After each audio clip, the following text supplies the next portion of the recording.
Армысыздар оқырмандар қауымы. Біржан-Сал ауданы Мамай ауылының кітапханашысы Қалмұратұлы Ердәулет.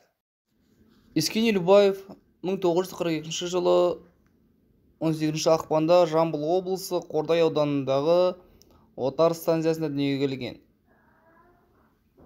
1966 жылдан бастап Қазақстан пионері қазіргі ұлан газетінде, Жалын, Өнер, Балауса баспаларында және де Балдырған журналының бас редакторының орынбасары болып қызмет істеген.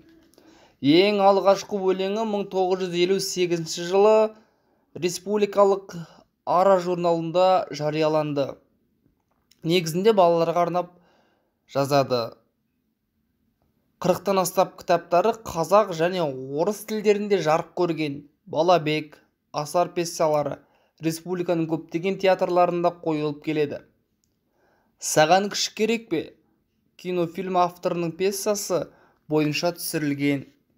Шығармалар қазақ және орыс мектептеріне арналған оқулықтарға енген. Ескен Елубаев, әйбат бала. Қандай жақсы бала еді, үстінде жоқ кір сатпақ. Айта қойшы кәне енді, бізге арнап бір тақпақ. Деп қонақтар жиналып, орта қалды серікті. Қалталардан сый алып шоколад та беріпті.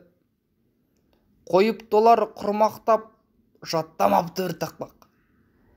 Жаттатпаған бір тақпақ, мамасы